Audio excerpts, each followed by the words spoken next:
एक IPS officer बनने के बाद किन चीज़ों को आपको रेक्टिफाई करना, मतलब एक जो लाइफ पोर्टफोलियो होता है कैसे इंगेजिंग होता है, क्योंकि इससे पहले की लाइफ अलग थी और आप ऑल्दो मतलब यूपी से संबंध रखते हैं, तो वहाँ से यहाँ पे क्या डिफरेंसेस आपको लगे लोगों में और सोसाइटी में? हिमाचल के बारे में मैं यही कहूँगी कि एक तो हिमाचल के लोग एक्चुअली काफ़ी पीस लविंग है और शांत है और उनका स्वभाव काफ़ी अच्छा स्वभाव है, मैं बोलूँगी। तो यूपी में भी होता है, इसमें ऐसा नहीं बोल रही हूँ कि यूपी के लोग, but I think in general अगर आप कंपेयर करोगे प्लेन के लोगों को और माउंटेन के लोगों को, तो somehow mountain people, the people who live here, they are more patient. तो पेशेंस है तो उनका, हाँ, सिंपल भी है, पेशेंस होगा उनमें, एक मीठा तरीका होगा बात करने का। हम नेचर की आप बात करते हैं तो मुझे पूछना आ जाता है, हिमाचल में और हिमाचल प्रदेश इस वक्त भीषण त्रासदी से ग्रस्त है। तो यहाँ पे बस एक हफ्ता आई थिंक गर्मी थी, उसके बाद से यहाँ बारिश शुरू हो गई और अब अगस्त आ गया है एंड स्टिल वो अनअबेटेड बिल्कुल बारिश चल रही है, आपने देखा है। तो पहले जिससे मैं बात करती हूँ जो यहाँ पे स्थानीय निवासी हैं, वो कहते हैं कि मैम पहले भी यहाँ दिनों दिनों तक बारिश होती थी एंड कुछ ऐसा नहीं होता था।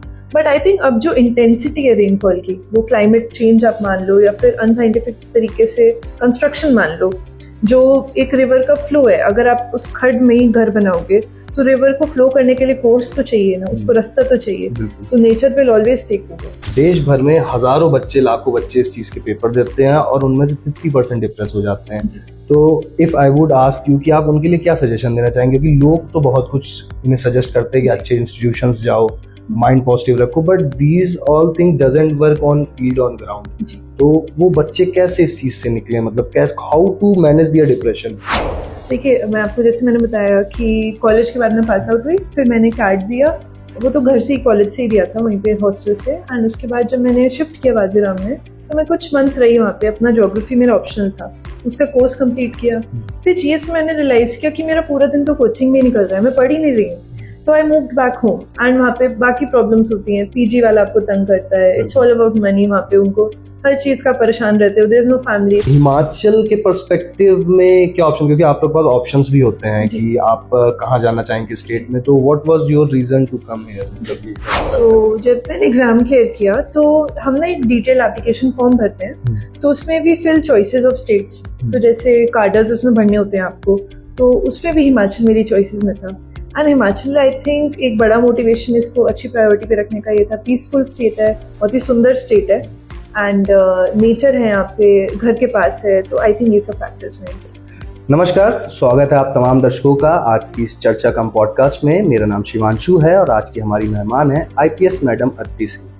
मेरे साथ तस्वीरों में आप मैम को देख सकते हैं। मैम के बारे में थोड़ी जानकारी आप सभी को देना चाहूँगा। मैम उत्तर प्रदेश के मेरठ से संबंध रखती हैं और एक आईपीएस के जीवन की क्या कथा होती है वो पूरी आज हम इस पॉडकास्ट के माध्यम से जानने का प्रयास करेंगे। किन चीज़ों को डील करना पड़ता है, इस मुकाम तक पहुँचने के लिए कैसे होता है और उसके बाद की लाइफ किस प्रकार रहती है, फैमिली, प्रोफेशन किस तरह डिफ्रेंशिएट होता है, इन तमाम चीज़ों पर आज हम जानने का प्रयास करेंगे।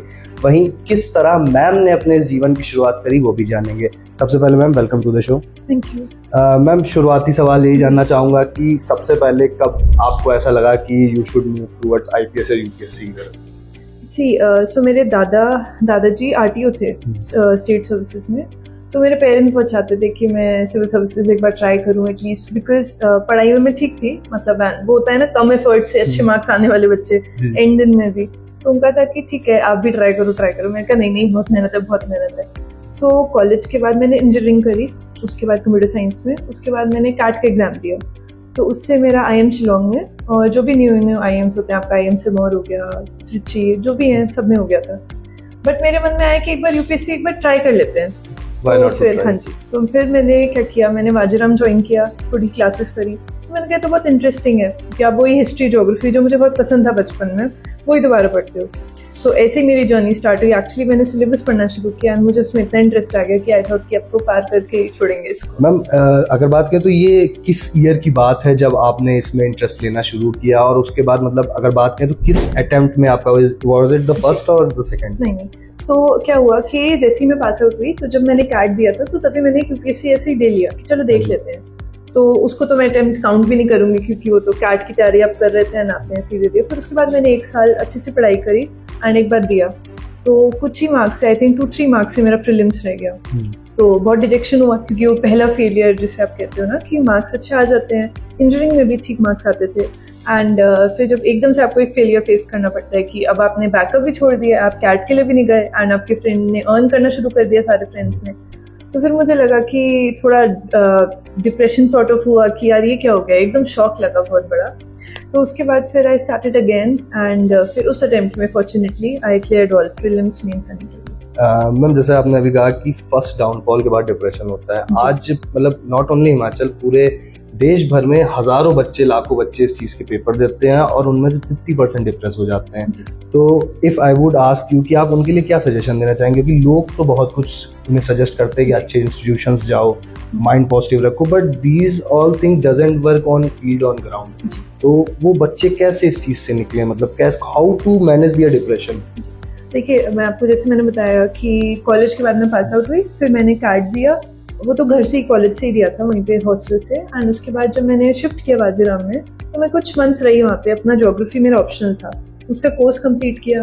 फिर जीएस में मैंने रियलाइज़ किया कि मेरा पूरा दिन तो कोचिंग में निकल रहा है, मैं पढ़ ही नहीं रही हूँ। तो I moved back home and वहाँ पे बाकी प्रॉब्लम्स होती हैं, पीजी वाला आपको तंग करता है, इट्स ऑल अबाउट मनी, वहाँ पे उनको हर चीज़ का परेशान रहते हो, देयर इज नो फैमिली, फिर आप बीमार हो जाते हो तो देयर इज नो बडी। तो I shifted back home family के साथ एंड फिर मैंने पढ़ाई शुरू करी। तो इसमें जैसे आपने बोला कि अगर सेटबैक होता है तो उसका करें क्या, तो इसमें यही था कि क्योंकि आई वॉज बैक होम तो मुझे काफ़ी सपोर्ट रहा अपनी फैमिली का। तो जैसे my mother, my father and my siblings were there, तो उनका ही सपोर्ट आई थिंक बहुत बहुत ज़रूरी था उस टाइम, क्योंकि अकेले आई थिंक अगर मैं दिल्ली में होती तो मुझे थोड़ा और मुश्किल होती, मे बी और अटेम्प्ट्स भी लग जाते, बट फैमिली का ये था कि नहीं, you leave everything, you just do your best, एक बार ठीक है, अगर तुम्हें दोबारा देना है दो, तुम्हें छोड़ना भी है छोड़ दो, इट्स ऑन यू। क्योंकि उन्होंने भी मुझे कभी इतना डिजेक्टेड नहीं देखा था ना, कि फ्रेंड्स के साथ बिल्कुल, खैर वो तो मैंने बिल्कुल ही कट ऑफ कर लिया था कि बस पढ़ना है, एंड बस एक दो फ्रेंड्स के साथ में टच में थी, बट मेरा किसी से बात करने का मन नहीं हुआ जब प्रीलिम्स नहीं निकला। तो उस टाइम पे मैम मुझे भी ऐसा लगता है जैसे इंसान डाउनफॉल में आकर एकदम साइलेंट हो जाता है, you need not to speak to anyone, वो लोगों इग्नोर करने लगता है। तो मतलब इन सब चीज़ों से जो यूथ है वो बहुत अफेक्टेड हो रहा है आजकल, जैसे आप देख रहे हैं। तो अब जैसे आपने बताया कि आपने क्लियर किया, तो उसके बाद मैम अभी आप हिमाचल में, आप सभी लोग को बताना चाहूँगा, मैम इस वक्त बतौर एसपी कांगड़ा एट धर्मशाला कार्यरत हैं। मैम हिमाचल के पर्सपेक्टिव में क्या ऑप्शन, क्योंकि आपके पास ऑप्शंस भी होते हैं कि आप कहाँ जाना चाहेंगे स्टेट में, तो what was your reason to come here? So जब मैंने एग्जाम क्लियर किया तो हम ना एक डिटेल एप्लीकेशन फॉर्म भरते हैं, तो उसमें भी फिल चॉइसेस ऑफ स्टेट्स, तो जैसे कार्डर्स उसमें भरने होते हैं आपको, तो उसमें भी हिमाचल मेरी चॉइसेस में था। एंड हिमाचल आई थिंक एक बड़ा मोटिवेशन इसको अच्छी प्रायोरिटी पे रखने का ये था, पीसफुल स्टेट है, बहुत ही सुंदर स्टेट है, एंड नेचर है यहाँ पे, घर के पास है, तो आई थिंक ये सब फैक्टर्स में इंक्लूड है। मैम नेचर की आप बात करते हैं तो मुझे पूछना आ जाता है, हिमाचल में और हिमाचल प्रदेश इस वक्त भीषण त्रासदी से ग्रस्त है, तो ऐसे फंडामेंट्स में जब हम देखते हैं तो आपको क्या लगता है कि जो नेचुरल कैलामिटीज हैं इसका जो सोल रीजन है वो क्या बनता है? मतलब देखिए, थोड़ी बहुत जैसे मैंने जियोलॉजिस्ट की स्टडी करी, अब जैसे मेरा ऑप्शनल भी ज्योग्राफी है तो मुझे थोड़ा इंटरेस्ट भी है इस फील्ड में, तो आई थिंक थोड़ा जब अनसाइंटिफिक वे में हम मूव करते हैं, जब अनसाइंटिफिक वे में कंस्ट्रक्शन होता है तो उसके साइड इफेक्ट्स भी होते हैं। प्लस आपको पता है क्लाइमेट चेंज एक रियलिटी है, और वो ऐसा नहीं है कि वो आएगा, वो आ चुका है। आपने इस बार देखा कि रेनफॉल इस बार बहुत पहले शुरू हो गया, इस बार समर्स आई थिंक धर्मशाला में तो आए नहीं है जहाँ पे हम पूछते हैं, तो यहाँ पे बस एक हफ्ता आई थिंक गर्मी थी, उसके बाद से यहाँ बारिश शुरू हो गई, और अब अगस्त आ गया है एंड स्टिल वो अनअबेटेड बिल्कुल बारिश चल रही है, आपने देखा है। तो पहले जैसे मैं बात करती हूँ, जो यहाँ पे स्थानीय निवासी हैं वो कहते हैं कि मैम पहले भी यहाँ दिनों दिनों तक बारिश होती थी एंड कुछ ऐसा नहीं होता था, बट आई थिंक अब जो इंटेंसिटी है रेनफॉल की, वो क्लाइमेट चेंज आप मान लो या फिर अनसाइंटिफिक तरीके से कंस्ट्रक्शन मान लो, जो एक रिवर का फ्लो है, अगर आप उस खड्ड में ही घर बनाओगे तो रिवर को फ्लो करने के लिए फोर्स तो चाहिए ना, उसको रास्ता तो चाहिए, तो nature will always take over. तो आई थिंक ये सब फैक्टर्स इसका रीजन होंगे। अब मैं वापस आते हैं जहाँ से पर हम थे, जैसे कि आप हिमाचल आए, आपने हिमाचल सेलेक्ट किया, आपको यहाँ का कैडर मिला, एक आईपीएस ऑफिसर बनने के बाद किन चीज़ों को आपको रेक्टिफाई करना, मतलब एक जो लाइफ पोर्टफोलियो होता है कैसे इंगेजिंग होता है, क्योंकि इससे पहले की लाइफ अलग थी, और आप ऑल्दो मतलब यूपी से संबंध रखते हैं, तो वहाँ से यहाँ पे क्या डिफरेंसेस आपको लगे लोगों में और सोसाइटी में? हिमाचल के बारे में मैं यही कहूँगी कि एक तो हिमाचल के लोग एक्चुअली काफ़ी पीस लविंग है और शांत है, और उनका स्वभाव काफ़ी अच्छा स्वभाव है मैं बोलूँगी। तो यूपी में भी होता है, इसमें ऐसा नहीं बोल रही हूँ कि यूपी के लोग, but I think in general अगर आप कंपेयर करोगे प्लेन के लोगों को और माउंटेन के लोगों को, तो somehow mountain people, the people who live here, they are more patient. तो पेशेंस है तो उनका, हाँ, सिंपल भी है, पेशेंस होगा उनमें, एक मीठा तरीका होगा बात करने का। तो आई थिंक ये नेचर में जो डिफरेंस होता है फिर वो था, एंड वो थोड़ा मेरे लिए वो चेंज था एक्चुअली। और प्लस यहाँ पे फिर ऐसा है कि फिर यहाँ पे अलग चीज़ ये है कि यहाँ पे सबके पास एक वो है, एक सोर्स है, क्योंकि एवरीबडी नोज एवरीबडी। आपको पता है हिमाचल छोटा सा स्टेट है, तो यहाँ पे ऐसा होता है कि everybody knows a lot of people. तो आपको किसी की हेल्प करोगे तो आपको गुडविल मिलेगा कि इन्होंने मदद की थी, वो सिर्फ यही नहीं मिलेगी, आपको पूरे हिमाचल में मिलेगी, जो कि एक बहुत अच्छी चीज़ है। बिल्कुल। मैम आप एक और चीज़ जानना चाहूँगा, ये जो आईपीएस लाइफ होती है इसे बहुत ग्लैमरस लाइफ कहा जाता है, पॉलिटिशियंस भी, पर्सनल भी, तो मतलब how do you guys handle, मतलब आप लोग इस चीज़ को कैसे मैनेज, क्योंकि बहुत हेक्टिक जॉब है, मतलब सुबह से लेके शाम तक लोग एंगेज करते हैं, not only the people, the media persons too, तो how do you guys deal them और आप कैसे उन्हें मैनेज करते हैं अपने लाइफ के साथ? देखिए वो तो है ही, मतलब जितना हम ग्लैमराइज करते हैं आईएएस आईपीएस आईएफएस की लाइफ को, ग्लैमर बिल्कुल नहीं होता। एंड मतलब एक्चुअल रियलिटी यही है। जैसे अभी पीछे हम डिजास्टर्स की बात कर रहे थे, अभी पीछे अनफॉर्चुनेटली मनूनी में एक हादसा हुआ था, आपको पता है। तो उस दिन मैं ऑफिस में ही थी, आई थिंक इट वाज 8:30 कुछ ऐसा हुआ था। तो तभी मुझे पता चलता है कि वहाँ काफ़ी, मतलब पहले 1-2 बॉडीज मिली थी, तो आई सेंट माई एसएचओ, उन्होंने बताया कि मैम यहाँ तो काफ़ी ज़्यादा हो गया है। एंड मैंने कहा ठीक है, मैं भी आती हूँ। और फिर मैंने कहा आप कंटिन्यू करो रेस्क्यू वर्क, आप निकालो वहाँ से, मैं भी आती हूँ। तो उस दिन आई वेंट एंड हमें रात को वहाँ 1-2 बज गए थे रात के ना निकलते हुए। तो और ऑन द अदर हैंड ऐसा भी हो सकता है कि मैं अपना ऑफिस वर्क कर रही हूँ एंड मेरे फील्ड एंगेजमेंट्स नहीं है, तो मैं शाम को 6:30-7 फ्री हो गई। तो कोई फिक्स टाइमिंग्स नहीं होती एक्चुअली। तो आईएएस आईपीएस में हम मानते हैं बहुत ग्लैमर ऐसे लगता है सबको, बट एक्चुअली नहीं है, बहुत फील्ड वर्क है। एंड छोटी छोटी प्रॉब्लम से लेकर बड़ी बड़ी प्रॉब्लम्स तक सब आपके पास आएंगे एंड एक्सपेक्ट करेंगे कि आप सॉल्व करो। मतलब एट ईज का सबसे पहले मेरा तो बिल्कुल ग्लैमर नहीं है एंड बहुत ही हार्ड वर्किंग जॉब है। बट हाँ, इससे जो आपको रिस्पेक्ट मिलती है तो वो आई थिंक वो सबको ये वर्थ इट होता है। Ma'am but when you are an IPS officer, आपके हाथ में होता है मतलब to do the right, to do the wrong. तो जब when someone does a right, तो वो फीलिंग मतलब कैसी होती है, मतलब how do you feel when you do something good to a person who is poor और who is in help needed, या जिसके साथ क्राइम हुआ और आप उसको इंसाफ दिला रहे हैं? Does it give you boost to work? मतलब ये तो बिल्कुल एक बहुत ही मेजर फैक्टर है। और जैसे आप कोई भी आपके पास एक पीड़ित आता है, ठीक है, एंड ठीक है, वैसे तो मैं इस बारे में कहना चाहूँगी कि हिमाचल पुलिस एक्चुअली बहुत हेल्पफुल है। एंड मैंने तो अभी तक नहीं देखा कि कोई ऐसे थाने गया अपनी शिकायत लेकर और उससे ऐसे बोल दिया हो कि नहीं ऐसा नहीं आना, जैसे हम सोचते हैं कि अगर करते होंगे, बट एक्चुअली ऐसा नहीं होता है। सब बहुत हेल्प करते हैं। बट हाँ, अगर मेरे पास कोई आएगा, ठीक है, थाने लेवल पर सॉल्व नहीं हो पाती और ना किसी और डिपार्टमेंट की भी शिकायत है, जैसे काफ़ी लोग मुझे आके बोलते हैं कि मैम हमें नहीं पता इसके बाद क्या करना है, जैसे उनका लैंड मैटर है, उन्होंने कहा मैम पता ही नहीं। तो मैं अपने बैचमेट, जैसे मेरे 2 बैचमेट्स हैं यहाँ पे पालमपुर में एसडीएम और कांगड़ा में, तो मैं उनको कॉल करती हूँ, प्लीज़ इनका ये सॉर्ट आउट करवा दो। तो वो इतना मतलब खुश हो जाते हैं कि मैम थैंक यू, आपके पास आने से हमें पता चल गया क्या करना है। ऐसी एक लेडी आई थी, तो उनके साथ अनफॉर्चुनेटली डोमेस्टिक वायलेंस का चल रहा था एंड उनके मेंटेनेंस नहीं दे रहे थे हस्बैंड। तो मैंने उनको बताया, उन्होंने कहा मैम शिकायत दी थी बट मुझे पता नहीं क्या करना है। तो आई गाइडेड हर कि आप आरटीआई अप्लाई करो, आप कंप्लेंट लो and then you can use it in court. तो जब हम किसी को हेल्प आउट करते हैं और वो इतना मतलब ग्रेटफुल होते हैं, तो एक्चुअली बहुत अच्छा लगता है जॉब के बारे में। बिल्कुल। मैम एक और चीज़ जानना चाहूँगा, ये तो आपकी लाइफ की बात हुई, मगर इसके अलावा भी एक और लाइफ है आपकी, वो कैसे मैनेज करते हो? Family, friends, how do you manage? देखिए वो तो थोड़ा मुश्किल होता है, क्योंकि देखिए वीकडे तो हमारे एंगेज रहते हैं, वीकेंड्स में भी मोस्टली कभी कभी क्या, या तो हमारी वीआईपी ड्यूटी होती है, या लॉ एंड ऑर्डर होता है, या फिर कोई एग्जाम होता है, या फिर कुछ और प्रोटेस्ट हो जाती है, तो वी आर एंगेज्ड। बट हाँ ठीक है, बीच बीच में भी टेक आउट टाइम। हम भी जैसे हम ऐसे करते हैं, जैसे मीटिंग के लिए कोई बैचमेट आया है तो ठीक है, हम बीच में चले गए ऑफिस से कॉफी पी ली, फिर वापस आ गए। तो बीच बीच में भी टेक आउट टाइम कि बिकॉज आपको पता है कि सारा अगर वर्क में हम इतना इन्वॉल्व हो जाएंगे तो आई थिंक वो हमें हैम्पर करेगा और हम एज अ पर्सन ग्रो नहीं करेंगे। तो हमें भी अपने फील्ड से बाहर, पुलिस से बाहर, I need to interact with other people. और मैं सबसे बात करती हूँ, चाहे वो हेल्थ से हो, हेल्थ डिपार्टमेंट से हो, जेल से हो, एडमिनिस्ट्रेशन से हो एंड बाकी सिविलियंस हो, ठीक है। तो we need to interact with everybody I think. Ma'am what do you think, मतलब ये जो पॉलिटिकल प्रेशर होता है कहीं ना कहीं ऑफिसर्स पर, ये कितना जायज़ है या नहीं है? क्योंकि बिकॉज आई थिंक कि if we remove this political pressure the officers are way more credible to work on field, but in reality हम ये देखते हैं कि नेताजी का फोन आता है और अधिकारी साहब FIR लिखने को मना कर देते हैं, तो इस पर क्या कमेंट रहेगा?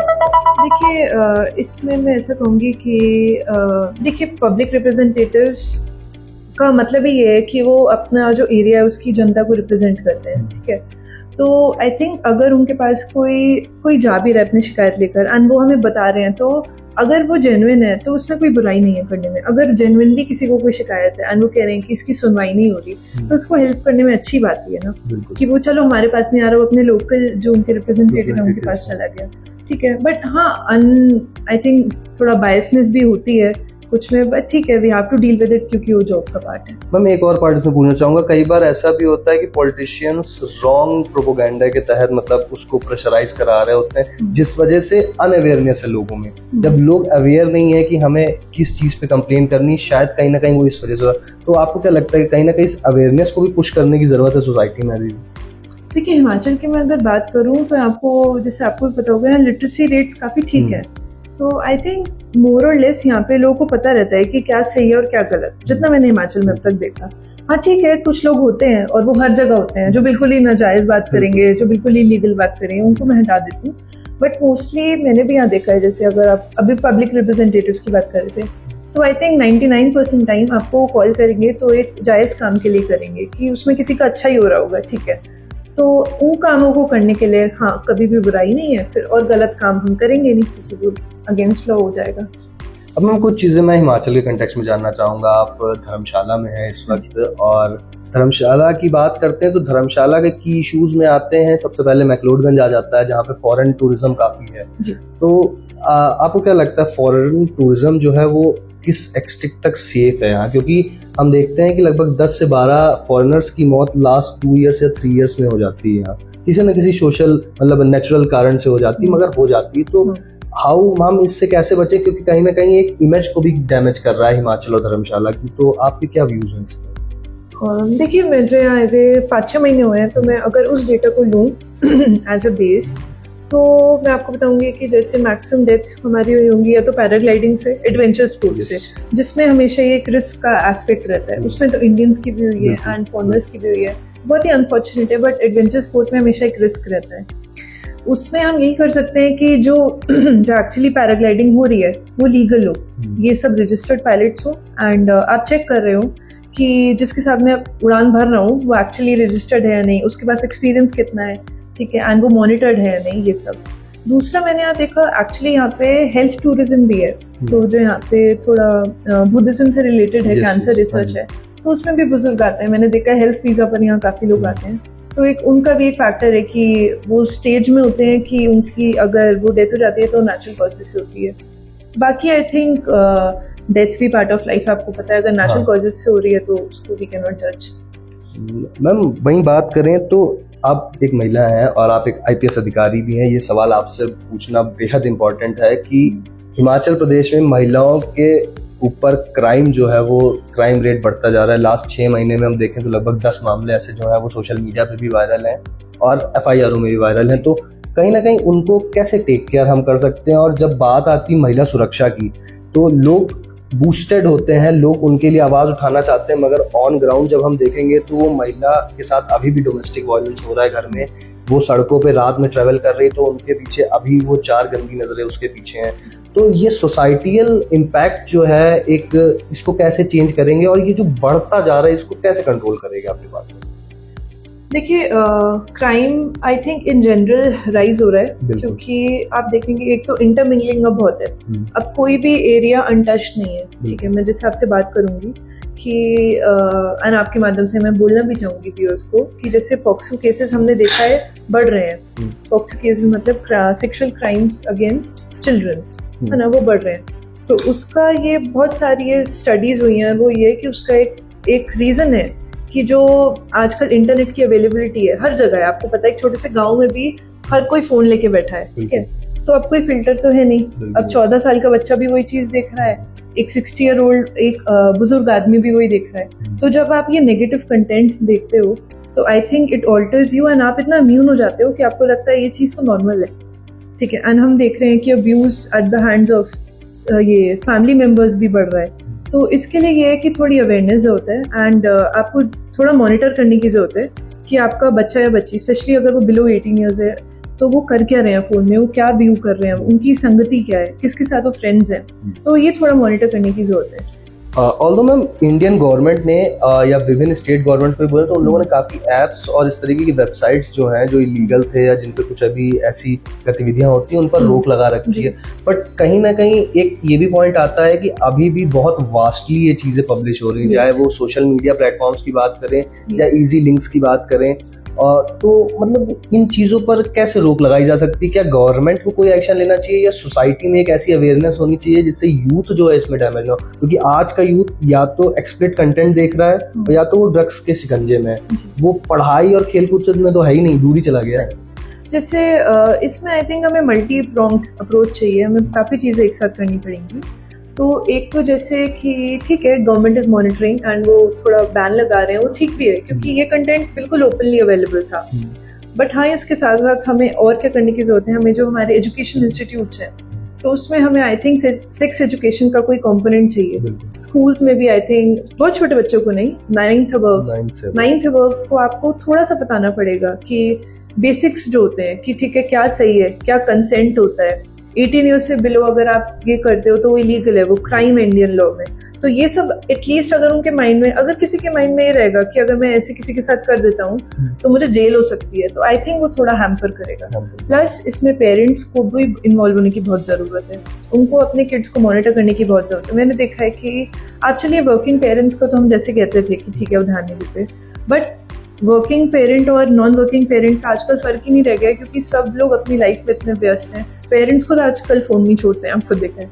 तो आप ठीक है, मतलब it's your free time, but आप मॉनिटर करो आपका बच्चा कर क्या रहा है। आप मॉनिटर करो अगर उसके बिहेवियर में चेंज आ रहा है, अगर वो अग्रेसिव हो रहा है, मे बी वो ड्रग्स का कुछ यूज़ नहीं तो मे बी वो डिप्रेशन में ही हो, क्योंकि हर चीज़ के बहुत सारे सिम्टम्स होते हैं। तो मेन ये आप अपने बच्चों से बात करिए, उनके देखिए उनके कौन कौन से फ्रेंड्स हैं, उनके फ्रेंड्स को थोड़ा देखिए कि वो ठीक संगति में है या नहीं है।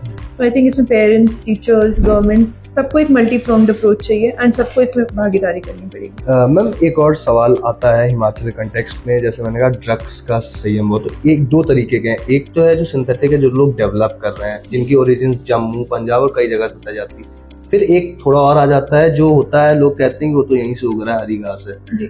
इस पर कोई रोक नहीं लग पा रही। डिपार्टमेंट भी कई बार इस पर कई कार्रवाई करता है, डेली पुलिस पकड़ रही होती है, मतलब लॉट्स ऑफ थिंग्स पुलिस पकड़ रही उन्हें, मगर अभी भी वो रोकथाम नहीं हो पा रहा उन पर, क्योंकि वो कहीं ना कहीं से वो उसका सप्लाई जो है वो आ ही रहा है। तो इसके लिए क्या विजन है पुलिस का, और मतलब आप कैसे देखती हैं इस चीज़ को कि अगर इसको हमें कंटेमिनेट करना है तो क्या करना चाहिए? क्योंकि कई थ्योरीज चलती हैं। एक जगह कुछ लोग कहते हैं कि इसको लीगलाइज कर देना चाहिए, और फिर सेकंड जगह लोग कहते हैं कि इसको लीगलाइज करके जो आज हालत यूएस या लंदन या कई अन्य देशों की है ड्रग्स में, वो भी हो सकती है। तो आपका क्या इस पे पॉइंट रहेगा? मतलब देखिए जैसे आप बात कर रहे हैं चरस की, आई थिंक है ना, चरस की, मैरिजुआना की, उसे लोग कहते हैं लीगलाइज करने को। तो इसमें भी आई थिंक इसके हमें थोड़े इफेक्ट्स पड़ने की ज़्यादा ज़रूरत है, बिकॉज वी हैव सीन, हमने केसेस में देखा है कि ज़रूरी नहीं है जैसे हम एसोसिएट करते हैं कि चिट्टा वाला ही क्राइम कर रहा है, नहीं, भांग वाले भी चोरी में इन्वॉल्व है, भांग वाले भी क्राइम कर रहे हैं। तो आई थिंक इसको इन डेप्थ अभी स्टडी की ज़रूरत है लीगलाइज करने से पहले, एंड मे बी इसके बेनिफिट्स हों, बट देन आप उसको कंट्रोल कैसे करोगे? क्योंकि आपने देखा है कि लेकर आजकल एडल्ट्स तो लेते ही हैं, बट माइनर्स के हाथ भी आ जाती है। तो फिर आप इसको कैसे कंट्रोल करोगे कि माइनर्स बहुत ज़्यादा इसका सेवन ना शुरू करते हैं और ये बहुत हार्मफुल ना हो। एंड क्योंकि एक माइंड ऑल्टर करने वाले सब्सटेंसेज होते हैं सारे ड्रग्स, तो और अभी हमें ये नहीं पता कि लॉन्ग टर्म में इसका क्या यूज़ है और वो क्या हार्म कर सकता है आपकी बॉडी को। तो आई थिंक ये थोड़ा स्टडी करने की अभी इसको ज़रूरत है लीगलाइज करने। जनरली मैम लोग यहाँ कहते हैं कि जो लॉन्ग टाइम तक ऐसी चीज़ों से होते हैं, या तो मतलब जो चिट्टे में है वो तो मतलब उनकी डेथ कॉज ही हो जाती है ज़्यादा जो ओवरडोज से, मगर जो चरस में उनको लोग ऐसा कहते हैं कि दे बिकम अ लिटिल मतलब साइकोटिक बन जाते हैं वो। तो ये ऐसी जब चीज़ हो रही है और लोगों को दिख रहा है, but then even people are not stopping. और यहाँ हिमाचल की बात करें तो यहाँ तो way more older people are doing this from a very long time. तो इस जब वो देखते हैं गाँवों में जो चीज़ चल रही, तो वही यूथ जो है वो शहरों में भी करने की कोशिश करता है, बट उसका इम्पैक्ट उसकी लाइफ पे बहुत खराब हो रहा है। तो कहीं ना कहीं आपको नहीं लगता कि कैसी अवेयरनेस की जरूरत है कि उन्हें ये चीज़ समझाई जा सके? आज उन्हें कोई ये समझा नहीं रहा, ना स्कूल्स में, ना कॉलेजेस में, ना इंस्टीट्यूट्स में। नहीं, देखिए बिल्कुल ऐसा है कि जैसे लॉन्ग टर्म इफेक्ट्स होते हैं हमें एक्चुअली पता ही नहीं है। एंड ठीक है, कुछ कल्चरल एलिमेंट्स होते हैं कि कई लोग कहते हैं कि हमारे दादा नाना ये बहुत टाइम से करते आ रहे थे, ठीक है, बट आजकल की लाइफ में आप उसको कैसे हैम्पर कर सकता है जिंदगी को, आप ये सब भी देखिए। अगर बच्चे इसका यूज करना शुरू कर सकते हैं तो उनका माइंड, क्योंकि बचपन में आपका माइंड फॉर्म हो रहा होता है, ठीक है, आपका ग्रे मैटर डेवलप हो रहा है, अगर वो ही उससे चेंज हो रहा है, मैं सारा साइंटिफिक बात कर रही हूँ, बाकी सब छोड़िए कल्चरल मैटर्स को, तो वही मैं कह रही हूँ कि इसको थोड़ा स्टडी करने की अभी ज़रूरत है। एंड चिट्टा का तो जैसे आपने बोला कि चिट्टा में तो लॉन्ग टर्म चलता ही नहीं है। चिट्टा की आप देखेंगे डेथ्स तो 20s में लोगों की डेथ हो जाती है, बिकॉज वो पूरा प्योर केमिकल है। इसमें तो जैसे ठीक है ये नेचुरली ग्रोइंग सब्सटेंस था, लोगों ने ऐसे यूज करना शुरू कर दिया, बट चिट्टा की अगर आप बात करें तो उसका हमने देखा है 2-3 डोजेज में आप एडिक्ट हो जाते हो, एंड फिर if you don't get it, और चिट्टा बहुत एक्सपेंसिव भी है, वो नेचुरली ग्रोइंग नहीं है, तो एक डोज अगर उसकी 2-3 हज़ार की है, एक ग्राम उसका 2-3 हज़ार का है, आप कब तक फाइनेंस करोगे? हमने देखा है लोगों ने अपना पूरा घर का सारा ज्वेलरी बेच दिया, अपनी मदर का, पूरी फैमिली की कार बेच दी, जमीन किसी के नाम कर दी, just to have that 1 dose of चिट्टा। एंड उसके बाद ये ज़्यादा जी भी नहीं पाते हैं, बिकॉज बहुत सारी ओवरडोज डेथ्स हो जाती हैं, बहुत सारी वैसे डेथ्स हो जाती हैं जो हमें पता नहीं चलता ओवरडोज है, क्योंकि इनके ऑर्गन्स शट डाउन हो जाते हैं। तो ये तो बहुत ही हार्मफुल सब्सटेंस है, ये तो बिल्कुल।